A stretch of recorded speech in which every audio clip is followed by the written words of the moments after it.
Good morning.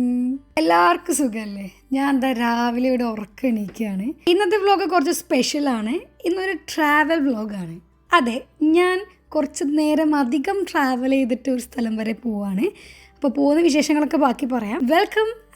Welcome back to another day another story. അപ്പോൾ ഇന്നത്തെ ദിവസം നമുക്ക് ആദ്യം സ്ട്രെച്ച് ചെയ്തിട്ട് തന്നെ തുടങ്ങാം.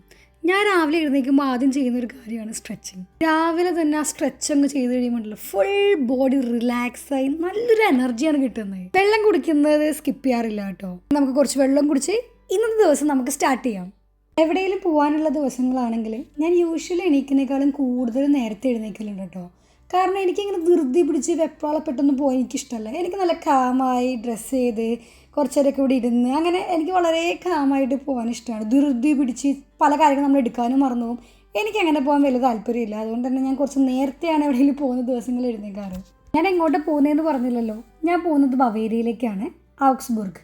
എനിക്ക് വെക്കേഷനാണ്. അപ്പോൾ ചെറിയൊരു ട്രിപ്പ് പോലെയാണ് ഞാൻ ഇത് പ്ലാൻ ചെയ്തിട്ടുള്ളത്.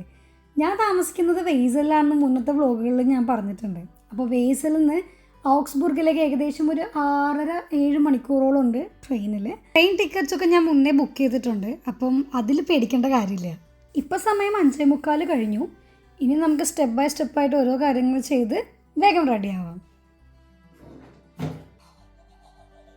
ഔക്സ്ബുർഗിലേക്ക് ഞാൻ ആദ്യമായിട്ടാണ് പോകുന്നത്.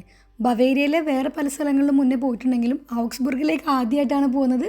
പിന്നെ ഒറ്റയ്ക്കുമാണ് പോകുന്നത്. അതുകൊണ്ട് തന്നെ ഞാൻ ഭയങ്കര എക്സൈറ്റഡ് ആണ് ഔക്സ്ബുർഗിലേക്ക് പോകാൻ വേണ്ടിയിട്ട്. ഞാൻ എപ്പോഴും ട്രാവൽ ചെയ്യുന്ന സമയത്ത് ബ്രേക്ക്ഫാസ്റ്റ് പോലെ കഴിക്കാൻ വേണ്ടി എപ്പോഴും ഞാൻ ഫ്രൂട്ട്സ് ഒക്കെ കട്ട് ചെയ്ത് കൊണ്ടുപോകാറുണ്ട്. പിന്നത്തെ പരിപാടിയാണ് സ്കിൻ കെയർ. ജർമ്മനിയിലെ വെതർ അൺപ്രഡിക്റ്റബിൾ ആണ്. അതുകൊണ്ട് തന്നെ നമ്മുടെ സ്കിന്ന് നമ്മൾ നല്ലപോലെ ടേക്ക് കെയർ ചെയ്യണം. സൺസ്ക്രീൻ, മോയ്സ്ചറൈസർ ഇതൊക്കെ ഇമ്പോർട്ടൻ്റ് ആണ്. അങ്ങനെ ഫേസിൽ പരിപാടിയൊക്കെ കഴിഞ്ഞു. ഇനി നമുക്ക് ഹെയറിലേക്ക് കിടക്കാം. ഞാനിപ്പോൾ നല്ലപോലെ എൻ്റെ ഹെയർ കെയർ ചെയ്യാറുണ്ട് കേട്ടോ. എൻ്റെ ഒറിജിനൽ ഹെയർ എന്ന് പറഞ്ഞാൽ കേളി ഹെയർ ആണ്. പക്ഷെ ഞാൻ സ്റ്റൈൽ ചെയ്യുന്ന രീതിയിൽ ആ കേളി ഹെയറിന് വേണ്ടതുപോലെ ഞാൻ ഇതുവരെ നോക്കിയിട്ടില്ല. പക്ഷേ ഇപ്പോൾ ആ കേൾസ് അതേപോലെ നിർത്താൻ വേണ്ടി ഞാൻ കുറേ നോക്കലുണ്ട്. ഏറ്റവും ലാസ്റ്റായിട്ട് നമ്മുടെ കേൾസൊക്കെ ചെറുതായിട്ടൊന്ന് സ്പ്ലിറ്റ് ചെയ്ത് കൊടുക്കുക. അപ്പോഴാണ് കുറച്ചും കൂടി വോളിയത്തിൽ നല്ല ഭംഗിയിൽ കിടക്കുകയുള്ളൂ. അങ്ങനെ ഞാൻ ഇതാ ഏകദേശം റെഡി ആയിട്ടുണ്ട്. ബ്ലേസേഴ്സും കൂടി ഇട്ടിട്ടുണ്ട്. ഇതാണ് എൻ്റെ ഔട്ട്ഫിറ്റ്. തലേ ദിവസം കൊണ്ട് ഞാൻ എൻ്റെ എല്ലാ ബാഗ്സും പാക്ക് ചെയ്തിട്ടുണ്ടായിരുന്നു. കാരണം ആ ദിവസം എന്തെങ്കിലുമൊക്കെ മറന്ന് പിന്നെ ആകെ കൺഫ്യൂഷനാകും. അതുകൊണ്ട് തന്നെ നേരത്തെ എല്ലാം പാക്ക് ചെയ്തു. പക്ഷേ വെയിറ്റ് കുറച്ച് കൂടുതലായിരുന്നു ഞാൻ വിചാരിച്ചതിനേക്കാളും. എനിവേ എല്ലാം പാക്ക് ചെയ്തത് ഇറങ്ങുവാണ്. എൻ്റെ വീടിൻ്റെ തൊട്ടടുത്ത് തന്നെയാണ് ബസ് സ്റ്റോപ്പ് ഉള്ളത്. അപ്പോൾ അവിടെ നിന്ന് ബസ് എടുത്തിട്ടാണ് റെയിൽവേ സ്റ്റേഷനിലേക്ക് പോകുന്നത്. ലാസ്റ്റ് ടൈം എല്ലാം ഉണ്ടോ എന്ന് ഉറപ്പ് വരുത്തുന്ന ഒരു പതിവാണല്ലോ, ചാർജർ അങ്ങനത്തെ ഐറ്റംസൊക്കെ. അങ്ങനെ എല്ലാം ഉണ്ട്, ഇതാ ഇറങ്ങുക. സോ ഞാൻ ഇറങ്ങി. ഇവിടുന്ന് ആക്ച്വലി ഒരു 20-25 മിനിറ്റ് ഉണ്ട് നമുക്ക് സ്റ്റേഷനിലേക്ക്. പക്ഷേ ഈ പെട്ടിയും ചുമന്ന് പോകാൻ എനിക്ക് വയ്യ. അതുകൊണ്ട് ഇവിടെ നിന്നൊരു ബസ്സുണ്ട്. ആ ബസ്സിനാണ് നമ്മൾ പോകുന്നത്.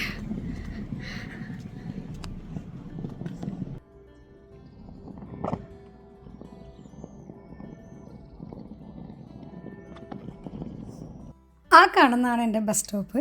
ബസ് വരുന്നതിന് കുറച്ച് നേരത്തെ മുന്നേ ഞാൻ അവിടെ എത്തിയിരുന്നു കേട്ടോ. അങ്ങനെ ഞാൻ വെയ്സലിലെത്തി. വെയ്സലിൻ്റെ ബസ് സ്റ്റോപ്പാണിത്. വെയ്സലിൽ നിന്ന് എനിക്കൊരു ബസ്സാണ്. ബസ്സിൽ നിന്ന് എനിക്ക് ഡ്യൂസ്ബുർഗിലേക്കാണ് പോകേണ്ടത്. അങ്ങനെ ഡ്യൂസ്ബുർഗിൽ നിന്ന് എനിക്ക് IC ട്രെയിനാണ് കേട്ടോ ഉള്ളത്. അങ്ങനെ IC ട്രെയിൻ ഞാൻ കയറി. എനിക്കുണ്ടല്ലോ ഈ ബസ്സിൽ ട്രാവൽ ചെയ്യുമ്പോൾ ഒരുപാട് നേരം ഫോണിൽ നോക്കുക അല്ലെങ്കിൽ ഇങ്ങനെ കോൺസെൻട്രേറ്റ് ചെയ്തിരിക്കുക എനിക്കത് പറ്റില്ല. എനിക്ക് ഭയങ്കര വൊമിറ്റിംഗ് ടെൻഡൻസിയാണ്. അതുകൊണ്ട് തന്നെ ഭൂരിഭാഗം ടൈമിലും ഞാൻ ബസ്സിലാണ് ട്രാവൽ ചെയ്യുന്നുണ്ടെങ്കിൽ ഞാൻ കിടന്നുറങ്ങും, അല്ലെങ്കിൽ പണി കിട്ടും. ഏറ്റവും ഫാസ്റ്റസ്റ്റ് ആയിട്ടുള്ള ട്രെയിനാണ് IC. അങ്ങനെ ഞാൻ IC എടുത്തു. എനിക്ക് അടുത്ത കണക്ഷൻ വരുന്നത് ക്യോളിലാണ്. അത് കഴിഞ്ഞ് പിന്നെ വേറെ കണക്ഷൻസ് ഒന്നുമില്ല, ഡയറക്റ്റ് ഔക്സ്ബുർഗിലാണ്. അങ്ങനെ ഞാൻ ക്യോളിലെത്തി കേട്ടോ. ഇതാണ് ഞാൻ വന്ന IC. അടുത്ത ICക്ക് കുറച്ചധികം ടൈമുണ്ട്. അപ്പോൾ നമുക്കിനി ഉച്ചയ്ക്ക് കഴിക്കാൻ എന്തെങ്കിലും വാങ്ങണം. ഇത് ക്യോൾ റെയിൽവേ സ്റ്റേഷൻ്റെ ഉള്ളിലാണ് കേട്ടോ. ഇവിടെ ഒരുപാട് ഷോപ്സ് ഉണ്ട്. അങ്ങനെ ഞാനൊരു ഷോപ്പ് കണ്ടുപിടിച്ച് അവിടെ നിന്ന് ഞാൻ 2 പിzzയാണ് വാങ്ങിയത്, മിനി പിസ്സ. അങ്ങനെ രണ്ടാമത്തെ ICയിൽ കയറി. ഇനി എവിടെയും കണക്ഷൻസ് ഒന്നുമില്ല, ഡയറക്റ്റ് ഔക്സ്ബുർഗിൽ ഇറങ്ങിയാൽ മതി. എനിക്കുണ്ടല്ലോ മുന്നേ തനിയെ ട്രാവൽ ചെയ്യാനൊന്നും ഇഷ്ടമില്ലാത്ത ഒരാളായിരുന്നു. പക്ഷേ ഇപ്പോൾ എൻ്റെ ഒറ്റയ്ക്കുള്ള ടൈം ഞാൻ ഒരുപാട് എൻജോയ് ചെയ്യുന്നതുകൊണ്ട് എനിക്കങ്ങനെ ലോൺലിനെസ്സും തോന്നാറില്ല. അങ്ങനെ കുറേ നേരം ഇരുന്നതിന് ശേഷം ഔക്സ്ബുർഗിലെത്തി. അങ്ങനെ ഞാൻ ഔക്സ്ബുർഗിലെത്തി. ഇനി നമ്മളിവിടെ ഹോട്ടൽ ബുക്ക് ചെയ്തിട്ടുണ്ട്. അപ്പോൾ ഹോട്ടലിൽ ഇനി ചെക്ക് ഇൻ ചെയ്യണം. അങ്ങനെ ഇതാ ചെക്ക് ഇൻ ചെയ്ത് എല്ലാ പരിപാടികളും കഴിഞ്ഞു. ഇതാ ഇനി റൂമിലേക്ക് പോയാൽ മതി. ഇനി വരുന്ന വ്ളോഗ്സ് എല്ലാം ഔഗ്സ്ബുർഗ് റിലേറ്റഡ് എൻ്റെ വെക്കേഷൻ വ്ളോഗ്സ് ആയിരിക്കും കേട്ടോ. അപ്പോൾ ഇത്രയേ ഉള്ളൂ. അടുത്ത വീഡിയോ ആയിട്ട് വരുന്നവരെയും ബൈ.